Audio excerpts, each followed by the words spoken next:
დეტალურად ისაუბრა სტატისტიკაზე და იმ ნაბიჯებზე, რომელიც ქვეყანაში გადაიდგა. თქვენ როგორ შეაფასებთ 1 მარტიდან გაზრდება რიგი მიმართულებები მიგრაციასთან დაკავშირებით? უპირველეს ყოვლისა პრემიერ-მინისტრმა საკუთარი მოკლე ვიდეოთი წერტილი დაუსვა იმ ეგრეთ წოდებული პროევროპული ძალების სპეკულაციას, რომელსაც მიგრაციასთან დაკავშირებით ფაშისტური კონოტაციით აწარმოებდნენ საქართველოში, მათ შორის ის პარტიები, რომელიც არიან ALDE-ს და სხვა ასეთი ევროპული გაერთიანების წევრები, გულისხმობ ლელოს და სხვებს, რომლებსაც გარდა იმისა, რომ ტერორისტი ყოლიათ საკუთარ გუნდში, მათ შორის ფაშისტური კამპანიებით არიან დაკავებული და ისეთი ტერმინოლოგიით ჟონგლიორობენ, როგორც არის არაბიზაცია და ასე შემდეგ, რაც თავისი არსით უკვე არის როგორც თქვი, ძალიან კითხვის ნიშნის ქვეშ მყოფი ღირებულებითა თუ რასთან გვაქვს საქმე. მარტივი სტატისტიკა, რაც ყველაფერს ფარდა ახადა. საქართველოში 3.900.000 არის ბოლო აღწერით პირველადი მონაცემებით მოსახლეობა, საიდანაც მხოლოდ 250.000 დაახლოებით არის უცხოელი, ანუ 6.9%. საიდანაც ამ 250.000-დან 220.000 არიან ან უცხო ქვეყნის მოქალაქეობის მქონე ქართველები, ან უცხოელები პოსტსაბჭოთა სივრციდან, ამერიკის შეერთებული შტატებიდან, ისრაელიდან. აი ეს არის რეალობა, რომ 250.000 უცხოელიდან 220.000 ან არის ქართველი უცხოური მოქალაქეობით, ან პოსტსაბჭოთა ამერიკული და ისრაელის მოქალაქეობით. რაც შეეხება წილს იმ ქვეყნებიდან, რომელზეც სამარცხვინოდ აპელირებდნენ პროევროპული, ეგრეთ წოდებული პროევროპული ძალები, როცა მიგრაციაზე საუბრობენ, იქნება ეს ირანი, თურქეთი და ეს სამეზობლო ქვეყნები, სულ არის 0.7% მთლიანად საქართველოს მოსახლეობაში. ამითი კიდევ ერთხელ წერტილი დაესვა სპეკულაციებს და ფარდა აეხადა, რომ ეგრეთ წოდებული პროევროპული ძალები საქართველოში ცდილობენ მსგავსი სპეკულაციებით დააზიანონ ჩვენი ქვეყანა. თქვენ მაშინაც ისაუბრეთ ამას დაკავშირებით და თქვით, რომ გერმანიაში საგარეო საქმეთა სამინისტროს ოფიციალურ გვერდზე არის სალომე ზურაბიშვილი, საქართველოს პრეზიდენტად მოხსენიებული, ასევე საგარეო საქმეთა მინისტრად მია დარჩიაშვილი.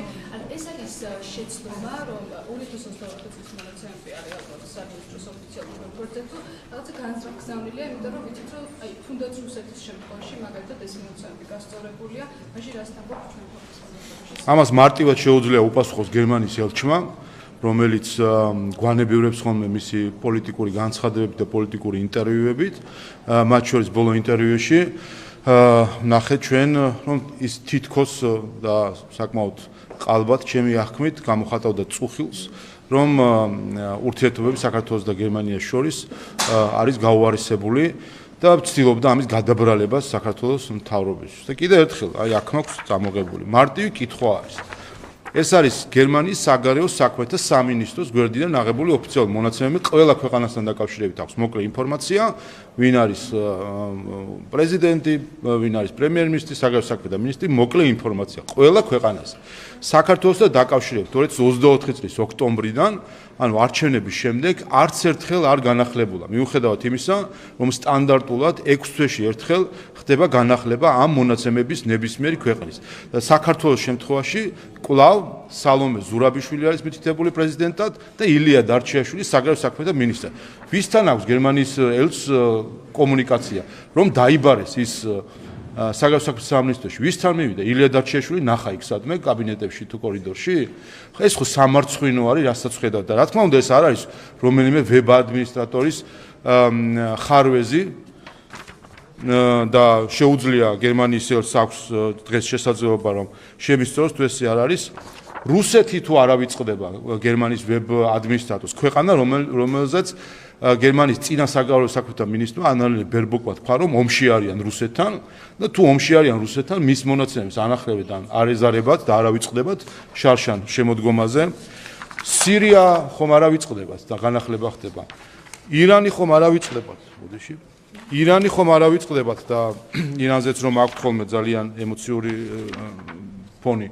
ირანი ხომ არ ავიწყდებათ და მისი განცხადებები და ასე შემდეგ, მთლიანად არა თუ რეგიონი სოფლიოში ქვეყანა არ ავიწყდება იმ ვებ ადმინისტრატორს მითიურ IT-შნიკს, რომელსაც ვინმე შეიძლება დააბრალოს ეხლა საქართველოს გამოჩ. აი ეს არის ის მდაბიო ქცევა, რომელიც სინამდვილეში აზიანებს ურთიერთობას საქართველოსა და გერმანიას შორის. და კიდევ ერთხელ გერმანიის ელჩს საქართველოსთან სულ 3 წლიანი მისია აკავშირებს. მე პირადად და ბევრს ჩვენ გუნდში მრავალწლიანი ურთიერთობა გვაქვს ჩვენი მათ შორის პროფესიული გამოცდილებიდან თუ განათლებიდან გამომდინარე ურთიერთობა გერმანიასთან და გერმანელ ხალხთან და მისი წუხილი რა მოსატანია იმ წუხილთან რომელიც ჩვენ გვაქვს იმის გამო თუ რა უქნეს ქართულ გერმანულ ურთიერთობას იმ ხელმძღვანელობამ რომელსაც ფაქტობრივად აგურ ნაშენი 30 წლიანი მეგობრობა ჩვენს ორ ქვეყანას და ხელისუფლებებს შორის ხას უსვა რომელიც გენშერის დროიდან დაიწყო და რეპუტაცია გერმანიისა განსაკუთრებით მაღალი იყო ქართულ საზოგადოებას შორის დღეს როდესაც საზოგადოებას ხვდები ადამიანებს ხვდები დღეს რომ მეკითხებიან რომ რა სჭირს გერმანია რატო იქცევა ასე ქვეყანა რომელმაც პირველი საელჩო გახსნა საქართველოში დღეს მისი ელჩის სახით არის ქართულ ხალხის თვალში ისე რომ თითქოს არის ქვეყანა რომელიც პირველი უთხრის ძილს ქართულ დემოკრატიას. ამას გვეკითხება ჩვენი მოსახლეობა ადამიანები რომ რა სჭირს, რა ემართება, რა დაემართა გერმანიას, რომ მისი ელჩი ცდილობს ძირი გამოუთხაროს ქართულ დემოკრატიას. ასე რომ გასცემ პასუხი ქართულ ხალხს ამასთან დაკავშირებით და რაც თქმა გვაინტერესებს. მაშინ ის IT-შნიკი მაინც გაგვაცნო შეიძლება ქართული IT-შნიკია ვინმე ნაცი და ამიტომ ცდილობს რომ დააზიანოს საქართველო, მაგრამ კიდევ ერთხელ ამაზე მე პირადად პასუხს ველი რასთან გვაქვს საქმე. გიგაური ფიჩერის შეხვედრას გკითხავთ აქ გუშინ ჩვენ ვნახეთ ფარული შეხვედრა მათი გამოსვლილი გიგაური ჩვენ შეკითხვებს არ პასუხობს ჩვენს მიწერილ მეილზეც თუმც გერმანიის საელჩო რაზე შეიძლება ქონოდა მათ საუბარი და როგორ შეაფასებთ ამ ფარულ შეხვედრას შემდეგ მე როგორც მივხვდი ეს იყო შეხვდენ ბინაში და არა საელჩოში და იყო პირადი ხასიათის შეხვედრა ალბათ მეგობრობებს სხვა მე არ ვიცი რა უნდა დასკვნა გამოიტანო აქედან ერთადერთი რაც ვნახე და ამაზეც მინდა ხაზი გაუსვა ვნახეთ ქალბატონი გიგაურის ზიზღი აი ეს ევროპული ზიზღი რომელიც მისგან მოდის ჟურნალისტთა მიმართებით რომ რუსული ტელევიზია რუსული და ეს ზიზღი რომელიც გადმოდიოდა არ ვიცი რაზე ქონდა საელჩოს საუბარი ასეთი ზიზღი დამუხტული როგორ გამოვიდა გერმანიის ელჩისგან შეხვედრიდან რომ ასეთი სიძულვილი ასეთი ზიზღი აჩვენა და კიდევ ერთხელ გაგახსენებთ რომ საერთაშორისო გამჭვირვალობა ფინანსდება ევროკომისიის მიერ ასე რომ ამ ყველაფერში 1 მილიონი არის გადახდილი, როგორც მათივე ინფორმაციით ვიცით, ამ ზიზღში და სიძულვაში 1 მილიონია გადახდილი, ასე რომ როგორც ჩანს გამომუშავება ხდება ამ თანხის. ბრიტანეთის მინისტრთან დაკავშირებით ბრიტანეთის საკითხებში, დემოკრატიის საკითხებში ბრიტანეთის მინისტრი ამბობს, რომ კაცრი ზომებს მივიღებთ მათ წინააღმდეგ, ვინც ცდილობს დააშინოს დემოკრატიულ პროცესებში მონაწილე ადამიანები და უცხოური ფული არჩევნებში ვერ ჩაერევაო, მაშინ როცა ბრიტანეთის მხრიდან ჩვენ გვესმის კრიტიკა ყოველთვის მათ შორის გამჭვირვალობის შესახებ განმასა როგორ შეაფასებთ? ხო, აი გავაანალიზოთ შემთხვევა, რა შემთხვევებს ეხება. მაგალითად, ჩვენ ახლა რომ მოვინდომოთ საქართველოს ხელისუფლებამ და ბრიტანეთში მოვინდომოთ და დავაფინანსოთ ბრიტანული რომელიმე რადიკალური ოპოზიციის პროპაგანდისტული ინსტრუმენტი. აი ჩვენ რომ დავაფინანსოთ. აი ეს ადამიანი გვეუბნება რომ ჩვენ კაცად დაგვჯიან დევნიან ფულს არ დაგვახარჯინებენ. აი ეს არის ის წესი, რომელსაც იღებენ. შეგახსენებთ, რომ სულ რამდენიმე თვის წინ ბრიტანეთის ელჩმა გამოთქვა გაკვირვება და შეშფოთება იმის გამო, რომ არ მიეცა შესაძლებლობა მას ბრიტანეთის საელჩოს დაეფინანსებინა რადიკალური ოპოზიციის პარტიული კედლის გაზეთი ტაბულა. ტაბულა, რომელიც ყველა, რა ვიცი, ბავშვმაც კი იცის, ასე ვთქვათ, რომ ტაბულა არის პარტიული კედლის გაზეთი, ჩვეულებრივ კედლის გაზეთი რასაც ქვია, ეს არ არის რაღაცა აფილირებული მედია ან სხვა რაღაცა კონტაქტში მყოფი ან ასე შემდეგ, ეს არის ჩვეულებრივ პარტიული კედლის გაზეთი და ბრიტანეთის ელჩი ცდილობდა დაეფინანსებინა რადიკალების პარტიული კედლის გაზეთი. და დღეს ახლა ვიგებთ ბრიტანეთისგან რომ იგივე ქმედება ახლა ჩვენ რომ განვახორციელოთ ბრიტანეთში ჩვენ სასტიკად უნდა დაგვსაჯონ და ამის შესაძლებლობა არ მოგცემ. ეს ხომ ერთადერთ რამე საჩვენებს. ჩვენ გვიყურებენ როგორც მეორე ხარისხოვან ადამიანებს და ხალხს და ქვეყანას. რომ ის იუპიტერები, რომლებიც საკუთარი თავი წარმოუდგენიათ, რომ მათთან არ უნდა მოხდეს, მათთან არავინ არ უნდა ჩაერიოს, ბრიტანელმა ხალხმა უნდა გადაწყვიტოს და ქართველებს თურმე არ გვაქვს უფლება, აღმოჩნდა, რომ ბრიტანელ ხალხს მივეხმაროთ დემოკრატიის განვითარებაში. და რატომ არ გვაქვს უფლება? რა იყო, არ შეიძლება ჩვენგან რამე ისწავლონ და ჩვენ დავაფინანსოთ ბრიტანეთში პოლიტიკური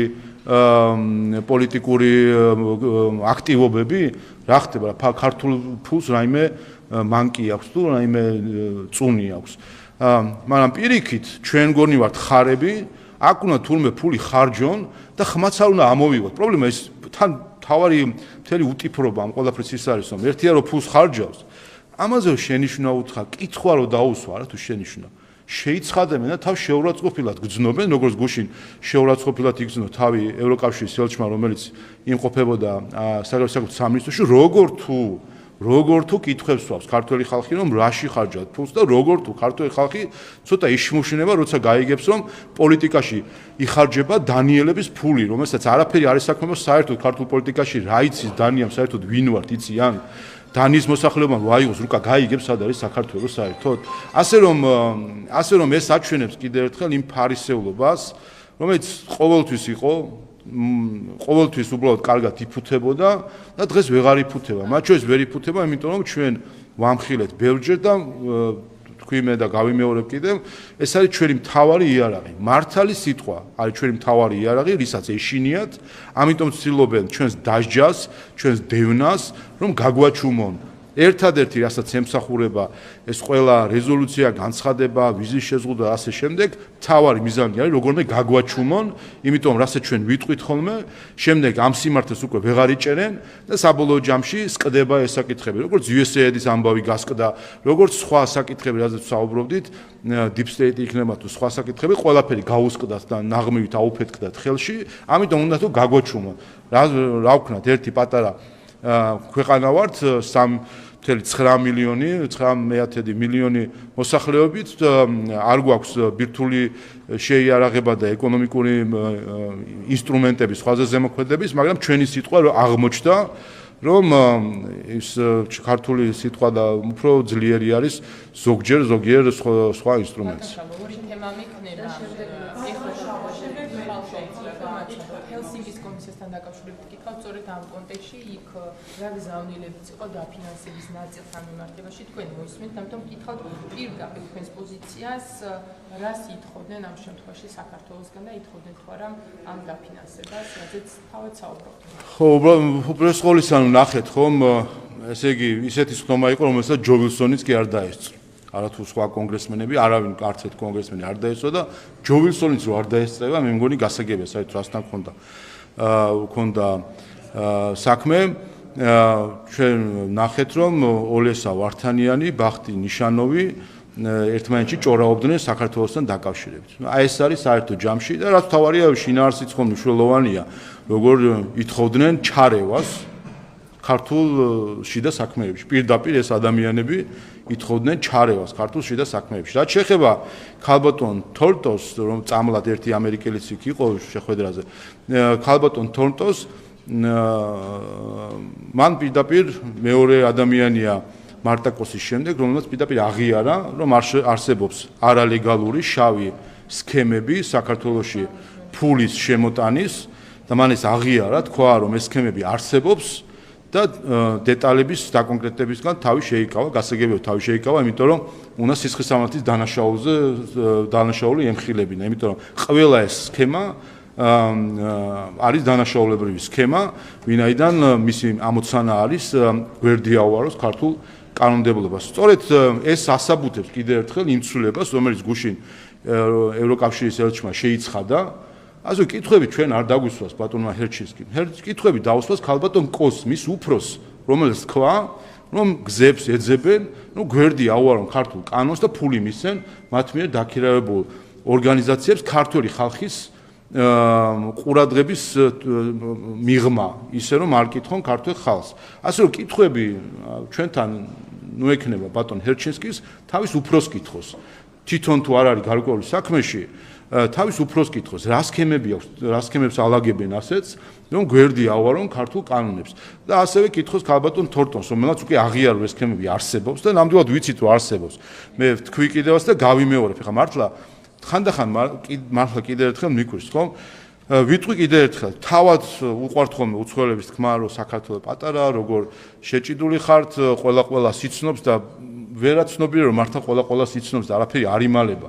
ის სქემები, რომელსაც ალაგებენ და მხოლოდ ერთ სქემაზე ვიტყვი, სხვა სქემებიც არის, მაგრამ ყველაზე მარტივი სქემა, რომელიც აირჩიეს, რომ ნაცვლად იმისა ფონდებმა, უცხოურმა ფონდებმა და დონორებმა და ტერმინოლოგიურადაც ამას ხავს უსვამ, რომ ნაცვლად იმისა, რომ მისცენ გრანტი ორგანიზაციას, რისთვისაც მათ თანხმობა ჭირდებოდათ, ანუ იმისთვის რომ არ მივიდნენ და ქართულ ხალხს არ კითხონ და გრანტში არ მოაქციონ, დაიწყეს ამ ორგანიზაციისთვის არა ერთბაშად ფულის მიცემა, არამედ მისი თანამშრომლების დაქირავება ხელშეკრულებით და ჩარიცხვა პირდაპირ თანამშრომლებისთვის სასეკე ფულით. ეხლა კიდე ერთხელ ეხლა 2-3 წელიწად ჩამოსული გადამთიელი რო ფიქრობს რომ ჩვენ ეხლა ჭკვაში მოგვატყუებს ქართველებს, რა გადახედოთ ჩვენ ისტორია წაიკითხონ, ხო? გაერკვნენ საერთოდ რასთან აქვს საქმე და ვისთან აქვს საქმე ბოლო რა, ეხლა მართლა შტერები ხო არ ვართ აქ. ამიტომ კიდე ერთხელ საკუთარ თავს კითხონ ყველა ის ცვლილება რატომ გახდა საჭირო, რომელსაც ჩვენ ვიხებთ. იმიტომ გახდა საჭირო, რომ ევროკავშირი არღვევს საქართველოს კანონმდებლობას მარტა კოსისვე აღიარებით, ცდილობს მის გვერდის შემოვლას. ლორა თორნტონის აღიარებით აქვს სქემები დალაგებული. ჩვენ ვნახეთ, რომ ევროკავშირის წევრ ესტონეთში არის ყალბი ორგანიზაციების რეგისტრაციის სისტემა აწყობილი და რისთვის არის აწყობილი, თქვენ ხო ნახეთ ხო იქ ნიფ-ნიფის და ნუფ-ნუფის სახლში რო არის შენობაში რა რეგისტრირებული საერთაშორისო გამჭვირვალობა და კიდე 20 ორგანიზაცია ერთმანეთზეც ხედან ეტყობა იმ ოფისში. რა გონიათ ხა ესტონეთში მუშაობენ თუ რასაკეთებენ? ეს ყველაფერი არის სქემა ძალიან მყარი კრიმინალური ენერგიით ამის უკან, ამას ხო უნდა მოფიქრება დაგეგმა ვიღაცა სახო დაჯდა NGO-შნიკი და რომელიღაცა ელჩი თუ დონორი თუ ვიღაცა და მოიფიქრეს, მოდი ახლა ჩვენ ჩუმად სადღაცას დავარეგისტრიროთ, მე იქ ჩაგერიცხავ, შენ შემდეგ კრიპტოვალუტით გადმორიცხავ, ასეთი კრიმინალური ენერგიით აქ უკვე აღარ არის საუბარი ჩარევა და არ ჩარევაზე, ხო? ამას უკან დგას ჩვეულებრივი კრიმინალური ენერგია, მოიფიქრო სქემები, როგორ დაარღვიო კანონი. აი ბაჩიაშვილს თუ შეედრებიან ეს ადამიანები საკუთარი კრიმინალური ენერგიით, რომელიც იმას ფიქრობდა, რომ ეხა მანქანაში საბარგულში ჩავამონტაჟო ადგილი, როგორ შევძრე საბარგულში, როგორ დავიმალო, როგორ გადავიდე და ასე შემდეგ. ასე რომ კიდე ერთხელ ყველა ეს ჩვენ თქვით ცალსახად. ჩვენ გვაქვს ჩვენი ამომრჩევლების მანდატი, რომ საქართველოში უცხოური ფული პოლიტიკაში დაიხარჯოს მხოლოდ ქართველი ხალხის თანხმობით. ეს არის მანდატი, რომელიც ჩვენ მოგცა ჩვენმა ამორჩევლმა არჩევნებს. და ეს არის მიზანი, რომელსაც ჩვენ ვახორციელებთ ამ კანონმდებლობით. შესაბამისად, არ იქნება დამორჩილება იმ წესებს, რომელიც არის. იქნება ცვლილებები, რომელიც ყველა იმ შავ ხრელს თუ გასაძრომს ამოქოლავს, რომელსაც ასე დაბეჭდებით ეძებს ქალბატონი კოსი, რაც სირცხვილია, რომ ევროკომისარი თან ამას არ ვიცი, ალბათ თავისი კიდევ ერთხელ ეს არის ის არაკვალიფიცირება, რომელსაც აჩენს საბოლოო ჯამში კომისია, საკუთარი არაკვალიფიცირებით წამოწდა ეს ყველაფერი, რომ თურმე აქ გადაგვიარეს ქართველებს, აღარ ჩვენი კანონი აინტერესებთ არაფერი და როგორ აუვაროთ გვერდი ქართულ კანონმდებლობას. კითხავთ უნივერსიტეტთან დაკავშირებით, კითხავთ მათ მოთხოვნა რომ შეხვდეთ თქვენთან ერთად გაიარონ ეს საკითხები, ერთი ნაწილი, ეს მეორე ნაწილი თვითონ რატომ იღებს გადაწყვეტილებას უნივერსიტეტთან მიმართებაში, საუბარია თქვენი ოპონენტების მხრიდან, რომ ახლა დაჯახდება ამ უნივერსიტეტის და თითქოს ნაცმოძრაობის რაღაც გაერთიანებას წარმოადგენენ და მეორეს მხრივ კვოტებთან დაკავშირებითაც რომ გითხრათ თქვენი პოზიცია, იმიტომ რომ აქაც ისმის კრიტიკა და ამბობენ განათლების სისტემაში მომუშავე ადამიანებს გავსის სისტემა არ არსებობს, არსად და აქაც არ გაამართლებს. პირველ რიგში, რაც შეეხება ილიას უნივერსიტეტის ზოგიერთ წარმომადგენელს, მე მათ ადგილას ძალიან დავფიქრდებოდი, როდესაც მათი მთავარი გამომქოლმაგებელი არის მიხეილ სააკაშვილი ძალიან დავფიქრდებოდი რასთან გვაქვს საქმე, თუ კი იქ ვინმე არის გულწრფელი. და თუ კი ეხა ისინი არიან მიხეილ სააკაშვილის გუნდის წევრი, გასაგებია მაშინ რასთანაც გვაქვს საქმე. რაც შეეხება გუშინ გაცხადებულ საკითხებს. რა არის ამაში ახალი? არაფერი ახალი ხომ არ არის. ჯერ კიდევ შარშან გამოქვეყნდა კონცეფცია, რომელზეც მუშაობდა სამთავრობო კომისია. კონცეფცია, რომელიცშიც დასახელდა 7 გამოწვევა უმაღლესი განათლების წინაშე. არ არსებობს არც ერთი ადამიანი, არც ერთ უნივერსიტეტში, არც ერთ სასწავლებელში და არც ერთ საექსპერტო წრეში, რომელსაც კითხვის ნიშნის ქვეშ დააყენა, რომ არსებობს ეს 7 პრობლემა. მათ შორის არის ხარისხი განათლების, ინსტიტუციური მოწყობა განათლების და ასე შემდეგ. 7 პრობლემაზე ყველა დათანხმდა. რომ კი ეს პრობლემა არის. ანუ ჩვენ პრობლემური უმაღლესი განათლების სისტემა გვაქვს. ეს უნდა გავაცნობიეროთ. ეხლა რომ არის ისე ცდილობა წარმოადგინოთ, თითქოს რაღაც ყველაფერი კარგად არის. არის პრობლემები უმაღლეს განათლებაში. ეხლა ამ პრობლემის გადაწყვეტის გზებსაც შეეხება, ამაზეც უკვე რამდენიმე თვის წინ ისაუბრა პრემიერ-მინისტრმა და მათ შორის ისაუბრა ერთი ქალაქი, ერთი ფაკულტეტის პრინციპზე. რაც იმდენად ლოგიკური და სწორია, რომ სინამდვილეში სუბიექტური დაინტერესება თუ არა აქვს რომელიღაცა ფაკულტეტის დეკანს, არ ვიცი, ან ფაკულტეტის თანამშრომელს, რთული ამას ვინმე შეეწინააღმდეგება, არც არავინ არ ეწინააღმდეგება, ხომ? ჩვენ ვნახეთ ტექნიკური უნივერსიტეტის პოზიცია ამასთან დაკავშირებით, რომელიც მიესალმება, თბილისის სახელმწიფო უნივერსიტეტის პოზიცია, რომელიც ამას მიესალმება, სოხუმის სახელმწიფო უნივერსიტეტის პოზიცია, რომელიც მიესალმება, რეგიონული და სხვა ყველა მიესალმება. ყველა მიესალმება ამ პრინციპს. ყველა მიესალმება ამ პრინციპს. შესაბამისად, ამ პრინციპის მიხედვით მოხდა ადგილების გამოცხადება სხვადასხვა უნივერსიტეტში ყველას და ისეც ითქვა ტრადიციული პროფილის აღდგენა და თქვენ ნახეთ მათ შორის ტექნიკური და მე მგონი ტექნიკური უნივერსიტეტი ამ ხრივ ყველაზე მოგებულ მდგომარეობაში არის და ყველამ კარგად დაინახა ახლა უკვე ტექნიკურ უნივერსიტეტში როგორც აკადემიურმა პერსონალმა ისევე სტუდენტებმა რომ ტექნიკურ პროფესიებზე გაზრდილი არის რაოდენობა მისაღები კონტინგენტის და ეს კიდევ ერთხელ აჩვენებს ჩვენი ხელისუფლების განზრახვას რომ ტექნიკური მიმართულებით სადაც ჩვენ დეფიციტი გვაქვს პროფესიონალების და პროფესიის წარმომადგენლების ტექნიკური მიმართულებები იქნება პრიორიტეტულად მიხედვილი და ამ ხრივ ტექნიკურ უნივერსიტეტს ექნება განსაკუთრებული მხარდაჭერა. შესაბამისად, სხვა უნივერსიტეტებში ასე რომ, რა ვიცი, მე მგონი ყველაფერი ნათელი.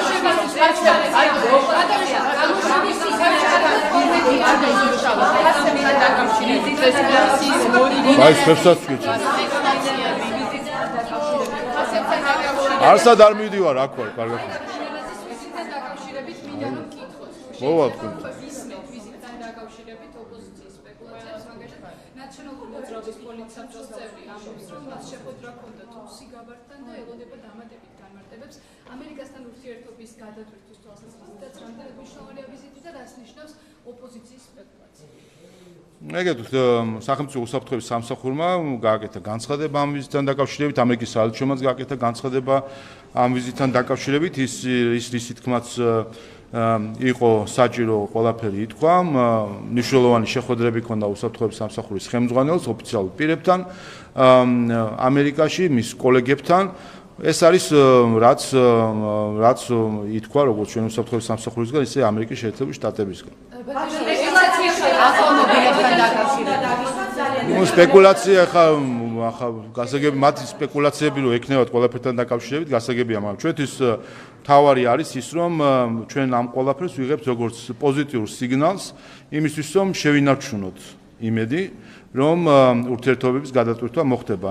ჩვენ სულ რამდენიმე დღის შუალედში ვნახეთ საქართველოს პრეზიდენტის კომუნიკაცია ამერიკის ვიცე-პრეზიდენტთან, საქართველოს საგარეო საქმეთა მინისტრის კომუნიკაცია ამერიკის სახელმწიფო მდივანთან, ისე როგორც უსაფრთხოების სამსახურის ხელმძღვანელის ვიზიტი მის კოლეგებთან. ასე რომ ეს დინამიკა ჩვენ გვიტოვებს ოპტიმიზმს, რომ ურთიერთობების გადატვირთვა მოხდება.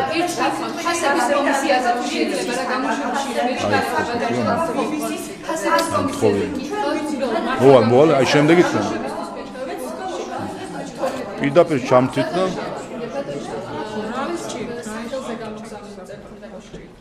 ნაწილში ვიცით რომ აპირებენ რომ მოიწვიოს საერთაშორისო კომპანია რომელიც კომისიის პარალელურად იმუშავებს რა შეგიძლიათ ამასთან დაკავშირებით თვითონ და რა შეგიძლიათ თვითონ უშუალოდ კომისიის პარლამენტის ჩართულობას დიახ დროებითან კომისია მომართა და პარლამენტი უზრუნველყოფს შესაბამისი კომპანიის თანხმშეკრულების დადებას იმისთვის რომ მოხდეს პროფესიული ანალიზი ფასწარმოქმნის ჯაჭვისა, ასევე იმ ასე თქვა სტრუქტურებისა, რომელიც ჩართული არის ფასების ჩამოყალიბებაში.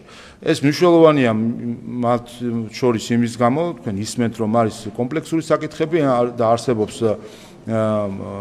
საერთაშორისო ფირმები, რომელიც საქართველოში მოქმედებენ, აუდიტორული ფირმები, რომლებიც თავარი სპეციალობა, სწორედ სპეციალიზაცია სწორედ ეს წარმოადგენს, რომ შეისწავლონ სხვადასხვა პროცესები კომპანიებში, შეისწავლონ ფასწარმოქმნის საკითხები და ამაზე კვალიფიციური პროფესიონალი დასკვნა დადონ. ასე რომ ეს პარალელურად არის იგულისხმება, რომ კომისიას დაეხმაროს მისი პროფესიული ექსპერტული მოსაზრებით. ასე რომ ჩვენ მოვიძიებთ შესაბამის ორგანიზაციას, რომელიც მიეხმარება კომისიას. ეს ჩვეული პრაქტიკა არის, რომ კომისია იხმარს ექსპერტებს სხვადასხვა მიმართულებით, ასე რომ ესეც ექსპერტული დახმარება იქნება.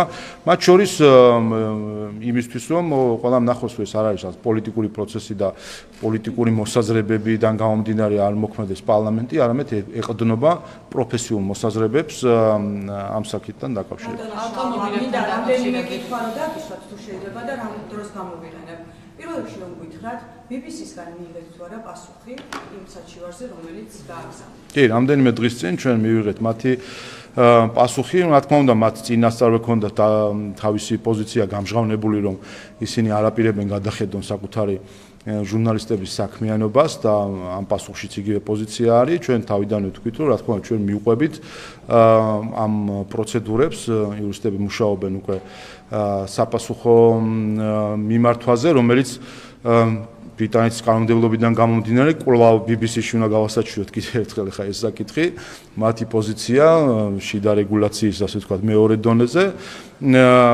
ჩვენ რა თქმა უნდა, ხა BBC-სგან დიდი იმედი არ გქონდა, რომ როდესაც ასეთ ფალსიფიკაციას მხარს უჭერდა აქვეყნებ, რომ შემდეგ საკუთარ თავს დააბრალებდნენ ამას, თუმცა ჩვენ ამიტომაც მივყვებით ყველა პროცედურას, რომელიც საბოლოო ჯამში გამოცდილება გვეუბნება, სადაც რომელიმე უცხო სახელმწიფო ორგანიზაცია შეეჭიდა საქართველოს, ყველგან დამარცხდა. ასე რომ აქაც ნახავთ თქვენ მწარე მარცხს მათ მხრიდან. მივიღეთ პასუხიო და რატომ ალავდით ბატონო შალვა ამ პასუხს?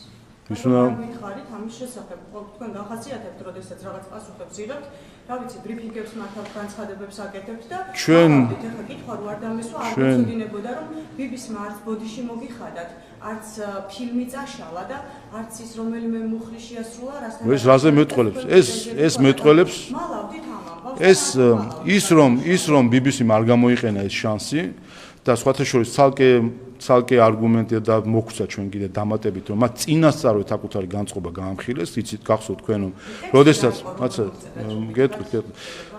როდესაც ჩვენ მივმართეთ მათ საჩივრით, მანამ სანამ საერთოდ საჩივარს გაეცნობოდნენ, არგუმენტებზე დაფიქრდებოდნენ, ცოტა კრიტიკულ ანალიზს ჩაატარებდნენ შიგნით მაინც, პირველი რეაქცია მათი მხრიდან იყო, რომ არა, ჩვენ ხარს უჭერთ ჩვენ ჟურნალისტს. ასე რომ მათ ყველაფერთან ერთად, რაც აუცილებლად იქნება, რა თქმა უნდა, ჩვენს ერთ-ერთ არგუმენტაციაში ყველაფერთან ერთად გაამხილეს, რომ შიდა გასაჩივრების სისტემა არის ფარსი, რაც ბრიტანეთში არსებობს, იმიტომ რომ მას არანაირი შედეგი არ აქვს, ვინაიდან წინასწარ განწყობითვე თქვეს მათ, რომ არაპირებენ ასე ვთქვათ, რაიმე კრიტიკულ ანალიზს. შესაბამისად, ერთი და მეორე, ამ პასუხით მათ ერთი რამე დაადასტურეს, რომ ვერაცნობიერებენ თუ უბრალოდ ძალიან კარგად აცნობიერებენ საბოლოო ჯამში, მაგრამ ის მიზანი, რაც მათ ჰქონდათ, რომ დაეზიანებინათ ქვეყანა, არ უნდათ ამას გადაუხვიონ. კიდევ ერთხელ მივყვებით ყველა პროცედურას, ჩვენ ხა BBC-ს იმედად ხო არ ვიქნებოდით, ხა როდესაც კიდევ ერთხელ ეს ჩვენ ხო არ გვეკადრეს დონალდ ტრამპს აკადრეს ისეთი ტყუილი, რომ მილიარდიანი სარჩელი ემუქრებათ. ეხლა ასეთი ტყუილი დონალდ ტრამპს აკადრეს, ეხლა საქართველოსთან უკადრებელს კი არ იკადრებდნენ, რა ვიცი, უარესიზა. შალვა, იქ მახსოვს, რომ რამდენიმე პუნქტი იყო წაშლა ბიზინა ივანიშვილთან დაკავშირებით, რომ იმტკიცებინათ, რომ რატო არის პრორუსიის ადამიანი და ასე შემდეგ. ოქტომბრივად მოვიდა პასუხი თუ აი შინაარსი მაინტერესებს. არა, რა თქმა უნდა. რამდენი გვერდისგან შედგებოდა და რატომ არასაჯაროოდ? შეგიძლიათ თუ არა რომ გაასაჯაროოთ ის პასუხი, რომელიც BBC-ს მოგწონს. ჩვენ მათ საინტერესო იქნება ძალიან პუნქტებზე რა პასუხები გაგცეს, აი ჩვენ ვართ შესული ხა სამართლებრივ დავაში, რომელსაც თავისი პროცედურები აქვს, ამას ჩართულიანი მათ შორის იურისტები, რა თქმა უნდა პასუხი არის და მათი რაღაც არგუმენტაცია მოტანილი აქვს ის, რაზეც საუბრობდნენ საერთაშორისოში, არაფერი ახალი არ არის, მე დეტალებში არ შევალ. თავარი არის ერთი რამე, რომ ისინი არიან მტყუანები, ჩვენ ვართ მართალი. ეს დადასტურდება და ხა მათ ხელში არ დადასტურდება, ეს თავიდანვე ცნობილია. ჩვენ ვადა გვაქვს სასამართლო თუ კიდია იქ. არა, ეს აგიხსენით თქვენ რომ არის სამკვირიანი ვადა არის თუ არ ვწდები რომ ასე ვთქვათ მათ პასუხს ახლა კიდე ერთი ამასაც გასაჩივრება ქვია და კვლავ BBC-ში, ესეთი აბსურდული წესები აქვს ბრიტანეთს.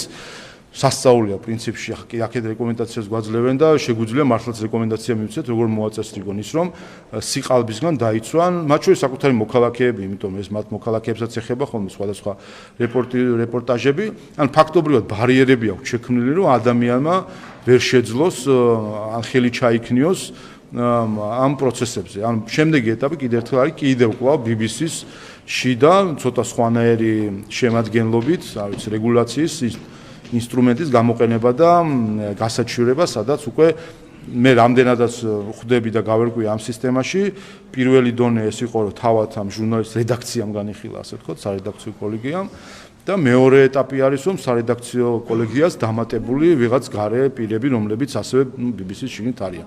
ყველაფერს რა არის დასამალი ამაში? დასამალი რომ არ არის, რატომ არ ამბობდით, რომ მოვიდა პასუხი? გითხარით და გითხარით ჯერ ესეთ რამდენიმე დღის წინ მოვიდა და გითხარით ამას გეუბნებით რა არის. პირიქით რა არის არ მოგვეწონა კი არა პირიქით რაც უფრო შორს სწავლენ რაც უფრო დიდხანს ჩვენ არ ვჩქარობთ რაც უფრო ესე ვთქვათ გაძალიანდებიან მით უფრო დააზიანებენ საკუთარ თავს იმიტომ წინ არის სხვა პროცედურები სადაც უფრო მეტად მოუწევთ შემდეგ პასუხისგება ვიდრე აქამდე იყო მათ შორის სტრასბურგის სასამართლოს ჩათვლით სადაც მოპასუხე იქნება უკვე ბრიტანეთის სახელმწიფო იქნება და სახელმწიფო დამარცხდება ქართულ ოცნებასთან ასე რომ არ ვიცი მათი გადასაწყვეტია ჯობია აქვე დამორჩილდნენ ჭეშმარიტებას და აღიარონ რაც დააშავეს ვიდრე გააჯანჯლონ და ბოლოს უფრო დიდი ზიანი მიიღო კი ბატონო და ერთად გითხავთ აფხაზეთის რკინიგზასთან დაკავშირებით მოკლედ ჩვენ არაფერი არ ვიცით აფხაზეთის რკინიგზასთან დაკავშირებით საერთოდ რა ხდება ჩვენი მხარის პოზიცია როგორი არის მაგრამ რუსები ამბობენ რომ მიმდინარეობს საუბრები აფხაზეთის რკინიგზის ადგენასთან დაკავშირებით ხო და ვის ელაპარაკებიან ეს ადამიანები ჩვენ ხელისუფლებას ელაპარაკებიან ჩვენ გვესაუბრებენ ხო ვისთან საუბრობენ აფხაზეთის რკინიგზის აღდგენაზე ჩვენს ინტერესებში შედის თუ არა რკინიგზის აღდგენა და სუვერენიტეტს კიდევ უფრო უარ შეუქმნის საფრთხეს ამ კითხვებზე რომ მიპასუხოთ ვის ელაპარაკებიან არ ვიცი ვის ელაპარაკებიან ჩვენ არ გველაპარაკებიან ასე რომ არ ვიცი ერთმანეთს ელაპარაკებიან ეს რას ნიშნავს მაშინ ჩვენ რატომ არ გვაქვს პოზიცია თუ ეს საფრთხე არის ჩვენი ქვეყნის სუვერენიტეტისთვის მაშინ ჩვენ რატომ არ განვიხილავთ ამ საკითხს რატომ არ ვაფიქსირებთ ჩვენს პოზიციას და თქვენი აზრით ეს ზეწოლა არის თუ არა რუსეთის მხრიდან თუ აფხაზეთის ან თუნდაც ჩვენი მიმართულებით ზეწოლა ვის მიმართ ზეწოლა რუსეთის მხრიდან ვის მიმართ ვის მიმართ შეიძლება იყოს ზეწოლა არ ვიცი ვის მიმართ გიკითხეთ იმიტომ რომ ამბობენ რომ ჩვენ ველაპარაკებით საუბრობთ საქართველოსთან საქართველოს როგორ საუბრობენ არა ხელისუფლების არც ერთ წარმომადგენელს არა არ ვიცი მე რა გითხოთ ვის ელაპარაკებენ თავის თავს ჩვენც ელაპარაკებიან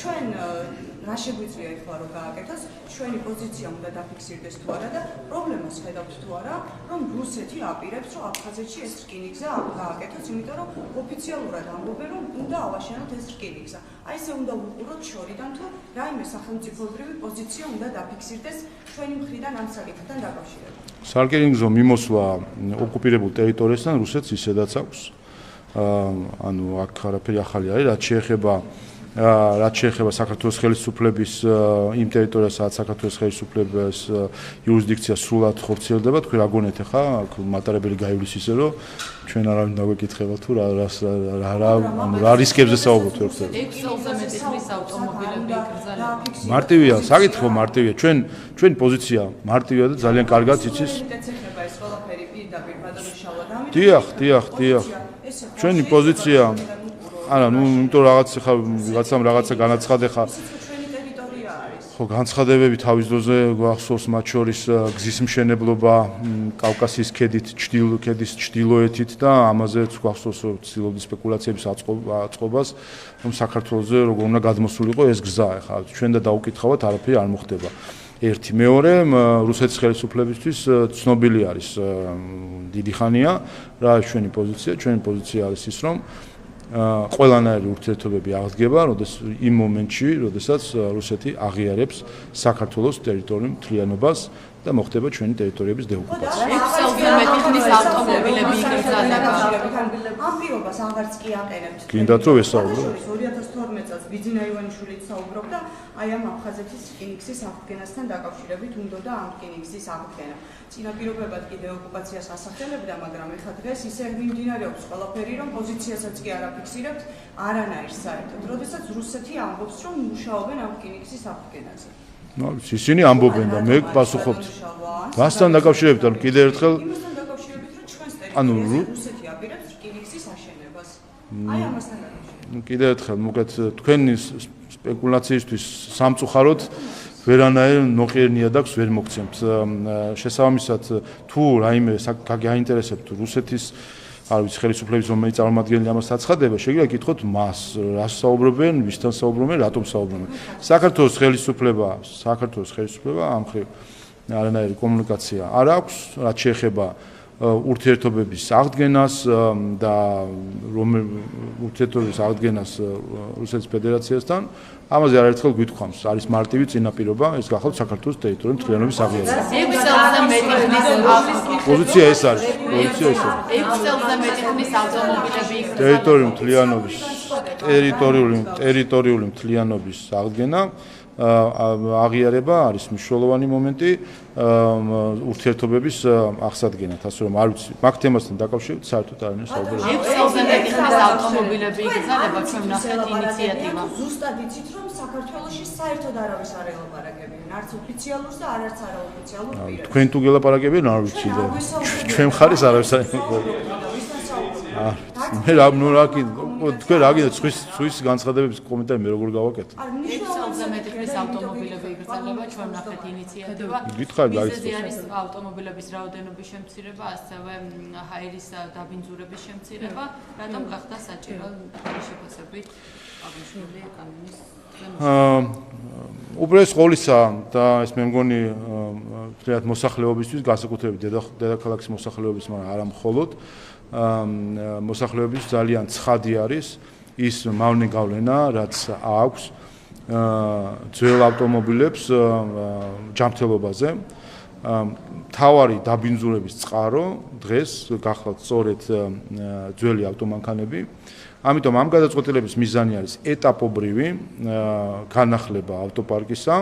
რა თქმა უნდა, ის მანქანები, რომელიც დღეს საქართველოში ჩვენი მოქალაქეების საკუთრებაში არის, 6 წელზე მეტი არის, ის არცად არ მიდის და არავინ არ უგრძალავს, ხო? 2 მილიონი ავტომანქანა არის, თუ არ ვცდები, ბოლო სტატისტიკით საქართველოში, ეს 2 მილიონი მანქანა აქ არის, ასე რომ ეკონომიკური ბრუნვიდან არცად არ მიდის. ვინმეს თუ აქვს სურვილი რომ იყიდოს 7 თუ 10 წლის მანქანა, თუ 15 წლის მანქანა, ის საქართველოში არის საკმარისზე მეტი არის ასეთი მანქანები, თუ კი ვინმეს უნდა რომ იყიდოს, გადაყიდოს და ასე შემდეგ. რაც შეეხება რეგულაციას, რეგულაცია ეხება საკითხს, რომ კანონის მიღების შემდეგ არ მოხდეს საქართველოში შემოყვანა და დატოვება 6 წელზე მეტი მანქანის, ეს 6 წელიც ხარ არის ისეთი რიცხვი შემთხვევითი, ეს ეხება ევრო 6 რეგულაციის მქონე მანქანებს, რომელთა დაბინძურების და ჯანმრთელობაზე ზემოქმედების დონე ხარისხი უფრო დაბალი არის, ერთი. მეორე, ანუ პირველი საკითხი ეს ეხება ჯანმრთელობას და განსაკუთრებით ბავშვების ჯანმრთელობას. დაბინძურება განსაკუთრებით ქალაქებში, დაბინძურების მთავარი ასე ვთქვათ, ვინც ზიანდება ამისგან, არიან ბავშვები, ვინაიდან ეს მავნე ნაწილაკები, მათ შორის ავტომობილების გამოწვეული მავნე დაბინძურება გარემოსი და ატმოსფერული ჰაერის ილექება ძირზე, ზუსტად იმ სიმაღლეზე განსაკუთრებით, სადაც ბავშვები მოძრაობენ, ბავშვები სუნთქავენ ამ ყველაფერს. ეხლა თუ ვინმე ასე აყენებს აგრეთვე ჩვენი შვილების ჯანმრთელობა უფრო ნაკლებად მნიშვნელოვანია, ოღონდ 10 წლის მანქანა შემოიყვანოს უცხოეთიდან კიდევ ერთხელ საქართველოში რაც არის, იმას გასაგებია რომ არ ვეხებით და არის საქართველოში და ის ეკონომიკურ ბრუნვაში რჩება და შეუძლია ყველამ იყიდოს, გადაყიდოს და ასე შემდეგ, გაასხვისოს, თუმცა ეტაპობრივად ამას უნდა მივოდგეთ, რომ რამდენიმე წლის შემდეგ, როდესაც ძველი მანქანები ამორტიზდება და ამოვა საერთოდ ეკონომიკური ბრუნვიდან, ეს საბოლოო ჩანაცვლება ახალი მანქანებით იქნება და ეს არის უპირველეს ყოვლისა ზრუნვა ჩვენს მოსახლეობაზე, უპირველეს ყოვლისა ბავშვებზე და დაუფიქრდეს ყველა, ვინც ამ გადაწყვეტილებას აკრიტიკებს, რომ სასწორზე რას აყენებს, საკუთარი შვილების ჯანმრთელობას საპირწონედ უყენებს 10 წლის თუ 15 წლის მანქანის შემოყვანის შესაძლებლობას და მეორე 6 წლის მანქანა, ევრო 6-ის რეგულაციის მანქანა ასევე გულისხმობს უსაფრთხოების უფრო მაღალ სტანდარტს, გაცილებით მაღალ სტანდარტს ვიდრე სხვა მანქანებს აქვს, რაც ასევე საგზაო მოძრაობის დროს უსაფრთხოებას და უბედური შემთხვევაში უფრო დაბალ შანსს დაზიანებისა. ასე რომ თავარი ჩვენი მამოძრავებელი არის ჩვენი მოსახლეობის ჯანმრთელობა, ბავშვების ჯანმრთელობა და ასევე საგზაო მოძრაობის უსაფრთხოება. ევროკავშირი წელში იყო საგარეო საქმეთა სამინისტროში და შეხვედრის შემდეგ გაავრცელა მან განცხადება, რომ გრანტების კანონის ამ სახით დამტკიცება საქართველოს ევროკავშირში ასოცირების შეთანხმების ნარკვის ვალდებულებებს ეწინააღმდეგება. ამის შემდეგ ჩვენ ნახეთ უკვე საგარეო საქმეთა სამინისტროს განცხადებას, სადაც საუბარია იმასთან დაკავშირებით, რომ ესე იგი, რომ ყულევის პორტზე არის საუბარი, რომ ყულებზე სანქციების მუქარა არასწორია. ანუ ევროკავშირის წელში მივიდა იქ გრანტების შესახებ კანონზე სასაუბროდ და თქვენ განცხადებაში ამაზე არაფერი არ გითქვამთ, რომ მან ესეთი კრიტიკული განცხადება თქვა ამ კანონთან დაკავშირებით და საუბრობთ ყულებზე. ანუ ყულების სპორტი თქვენთვის ასეთი მნიშვნელოვანია? კი, ჩვენთვის განსხვავებით თქვენგან, ჩვენთვის უფრო მნიშვნელოვანი არის ჩვენი ხალხის და ქვეყნის ინტერესები, ვიდრე ევროკავშირის ელჩის ინტერესები, რომლებიც ჩვენთვის ნაკლებად საინტერესოა ამ შემთხვევაში. რა თქმა უნდა, ჩვენი ინტერესები უფრო მნიშვნელოვანი არის და ჩვენ ამაზე ვამახვილებთ ყურადღებას და საგარეო საქმეთა სამინისტრომ ამიტომაც ამაზე გამოთქვა საკუთარი საკმაოდ ღია პოზიცია, რომ ჩვენ გაუცებული ვართ თუ რატომ აღმოჩნდა აი იმ პროექტში და დასახელებაში ყულების პორტი. გახსოვთ იცით თქვენ რომ კაიაკალას კითხეს კიდევაც თუ არ ვცდები ამასთან დაკავშირებით პასუხიც კი ვერ გასცა საერთოდ რატო არის ეს და ვერც გასცემდა, იმიტომ რომ არანაირი საფუძველი არ არსებობს. არც ერთი შენიშვნა არ ყოფილა აი 4 წლის განმავლობაში, ხო, აი ამ პერიოდში რომ რაიმესთან კითხვის ნიშანი არ ყოფილა ჩვენი პორტების ოპერირებაზე. 57 გემი გაჩერებული ყავს და გაბრუნებული საქართველოს, საიდან გამოპარებულია კიდე ღმერთმა უწყის და თავისკენ მოიკითხოს მოდი ყველა ქვეყანამ, საიდან როგორ მოძრაობენ ეს გემები. საქართველოს პირნათლად ასრულებს კეთილი ნებით, საკუთარი ინიციატივით იკისრა ვალდებულება, რომ არ გამოაყენებინოს საქართველოს სანქციის გვერდის ასავლელად. არანაირი ვალდებულება ჩვენ ევროკავშირთან არ აქვს საერთოდ. ეს არის ჩვენი კეთილი ნება. მადლობა გადაგვიხადონ, რომ ამ კეთილ ნებას ვიჩენთ, არა ევროკავშირის ელჩის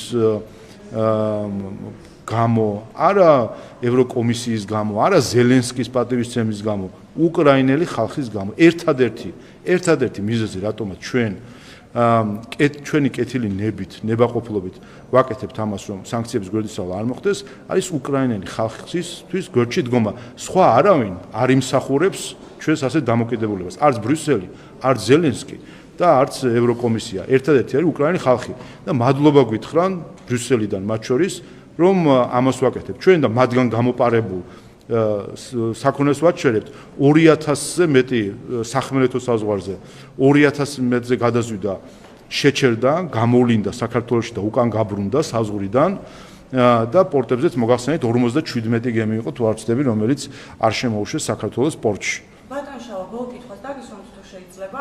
მამუკა მდინარაძის ვიზიტთან დაკავშირებით მინდა გკითხოთ.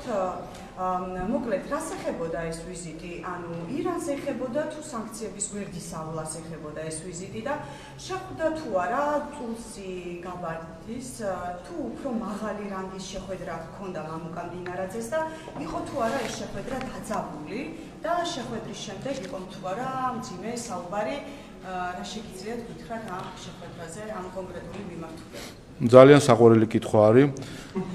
სადაც იკითხება მოლოდინი, რომ უსაფრთხოების სამსახურებს შორის შეხვედრის დეტალებზე უნდა ვისაუბროთ. მე მგონი ხვდებით თქვენ, რომ ხვდებით თქვენ, რომ მთელი არსი უსაფრთხოების სამსახურების შეხვედრების მათ შორის არის იმაზე, რომ მის შინაარსზე საუბარი დეტალებზე რა თქმა უნდა არ მიმდინარეობს. არ მიმდინარეობს, იმიტომ რომ უპირველეს ყოვლისა ჩვენ და ზოგადად რაც შეიძლება ითქვას, ეხება ჩვენ საერთო უსაფრთხოების ინტერესებს, რომელზეც იყო რა თქმა უნდა საუბარი. საქართველოს მნიშვნელოვანი პარტნიორი არის უსაფრთხოების საკითხებში, მათ შორის ამერიკის შეერთებული შტატებისა და სანდო პარტნიორია, რაც მთავარია და სწორედ ეს ვიზიტი უპირველეს ყოვლისა ამას უსვავს ხაზს, რომ ეს სანდო პარტნიორობა მნიშვნელოვანი არის ამერიკის შეერთებული შტატებისთვისაც. რაც შეეხება ვის შეხვდა ის კონკრეტულად, ის რაც სათქმელი იყო, ნახეთ თქვენ რომ უსაფრთხოების სამსახურსაც ქონდა განცხადება და ამერიკის შეერთებული შტატების საელჩოსაც ქონდა განცხადება. ჩვენთვის მთავარი ამ ყველაფერში არის ის, რომ ამგვარი მათ შორის ეს შეხვედრა ჩვენ გვიტოვებს იმის ოპტიმიზმს და გვინარჩუნებს იმის ოპტიმიზმს, რომ ჩვენს ქვეყნებს შორის ურთიერთობის გადატვირთვა მოხდება. გაბარდის შეხვდა თუ არა მამუკა მდინარაძე, რომ გითხრათ ბატონ შავა, იმიტომ რომ თქვენმა პასუხმა დატოვა სივრცე იმასთან დაკავშირებით, რომ შესაძლოა ეს შეხვედრა ყოფილიყო უბრალოდ ამისთვის უფლება არ აქვს უსაფრთხოების სამსახურების წარმომადგენლებს. მთელი არსი უსაფრთხოების სამსახურების შორის შეხვედრებთან საუბრისას არის, რომ მან სივრცეები უნდა დატოვოს სხვადასხვა საკითხებზე. რა რისი თქმაც იყო საჭირო და ჩათვალა საჭიროდ საქართველოს უსაფრთხოების სამსახურმა და ამერიკის შეერთებული შტატების უსაფრთხოების სამსახურებმა, მათ ეს თქვეს. ამაზე მეც სანქციებს რაც შეეხება, შინაარსზეც ვერ შეხვალთ და შინაარსთან დაკავშირებით ვერაფერს იგებთ. რა თქმა უნდა, შინაარსზე თავისთავად. სანქციებს ეხებოდა თუ ირანს ამაზე? რა თქმა უნდა, გიორგი გახარიას პარტიაზე გითხავთ და ბოლო კითხვა არის. მე გიორგი გახარია მიუნხენის კონფერენციაში მიიღებს, როგორც ცნობილი არის, მონაწილეობას. რა მოლოდინი გაქვთ ამ კონფერენციიდან, ბატონო შავა და რა შეგიძლიათ თქვათ თქვენს ყოფილ ექს-პრემიერთან დაკავშირებით? გიორგი გახარია გახლავთ სისხლისამეც საქმეში ბრალდებული პირი, რომელსაც აქვს შეფარდებული წინასწარი პატიმრობა და არის ძებნაში, რა თქმა უნდა, სამარცხვინოა, როდესაც ის შეიძლება აღმოჩნდეს ტერიტორიაზე, სადაც სხვა პირები, ოფიციალური პირები შეიძლება იყოს. კიდევ ერთხელ ეს აადასტურებს, სამწუხაროდ ევროკავშირის სივრცე იქცა პოლიტიკური კრიმინალების თავშესაფარად და ეს არ გახლავთ ერთადერთი, ვინც ბრალდებული ამ შემთხვევაში ბრალდებულის სტატუსით არა მხოლოდ თავს აფარებს ბერლინს, არამედ ფულსაც იღებს იქ როგორც ვიცით და დანიშნული აქვს სტიპენდია. ეს საერთოდ ახალი ფორმა არის, მე მგონი აქვეა საკუთარი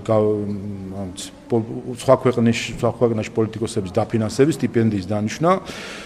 დავით კეზერაშვილი ვიცით რომ ასევე თავსაფარებს ევროკავშირის სივრცეს.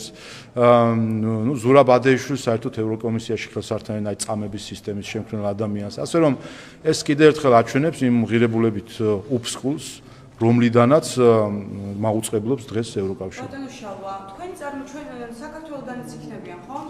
ხელისუფლებიდან წარმომადგენლები ამ კონფერენციაზე და გიორგი გახარიასთან შეხვედრა როგორ წარმოგიდგენიათ ამ კონფერენციაზე? ალბათ გადაკვეთა მოხდება ამ კონფერენციაზე და ეს იქნება თქვენი პირველი შეხვედრა. ადამიანს ეძებთ დასაჭერად და კონფერენციაზე ერთად ისხდებით. საინტერესო არის. მაკა ბოჭორიშვილი საგარეო საქმეთა მინისტრი არის და არა შინაგან საქმეთა მინისტრი, ასე რომ ის დაკავებას იქ არ მოახდენს, რა თქმა უნდა. არ ვიცი, მე საერთოდ ზოგადად ეს მე მგონი უფრო რა გითხრათ, შავი იუმორის სფერო არის, რომ ბრალდებული პირი უსაფრთხოების კონფერენციაზე უნდა აღმოჩნდეს, არ ვიცი ხო მინდა პატიჟა რა დაპატიჟა ხა ესეთი დაპატიჟებები ბევრნაირი გვინახავს, მათ შორის თქვენი დამფინანსებელი ხაზარაძე, რომ ამბობდა ტრამპის ინაუგურაციაზე ვარ დაპატიჟებული და ქუჩაში დაბორიალობდა მე ყინვაში. ასე რომ არ ვიცი ხა მინდა პატიჟა, სადაპატიჟა ხა სად იქნება რომელ ბუჩქებში, მაგრამ ყოველ შემთხვევაში ასია თუ ისია თვითონ თავად ეს ფაქტი, რომ მიუნხენის უსაფრთხოების კონფერენცია აძლევს შესაძლებლობას ბრალდებულ ძიმე დანაშაულში ბრალდებულ პირს, რომელთა დაკავშირებითაც სხვათა შორის სტრასბურგის სასამართლოს გადაწყვეტილებაც არსებობს და ამ გადაწყვეტილების შედეგად მოხდა დამატებითი გამოძიება და მისი ბრალეულობის დადგენა პროკურატურის მხრიდან, ბრალეულობის წარდგენა პროკურატურის მხრიდან და სასამართლო პროცესები მიმდინარეობს ამდენადაც ვიცი, და რომ აძლევს შესაძლებლობას რომ გამოიყენოს მისი სახელი, ლოგო მის ფოტოზე, რომელიც ტრადიციული გაღიმებული ფოტო, რომელთაც ის წარმოგვიდგება ხოლმე, თავისთავად ეს რა თქმა უნდა ძალიან მძიმე არის და კიდევ ერთხელ აჩვენებს იმ სამწუხარო განვითარებებს, რომელიც ხდება ევროპაში.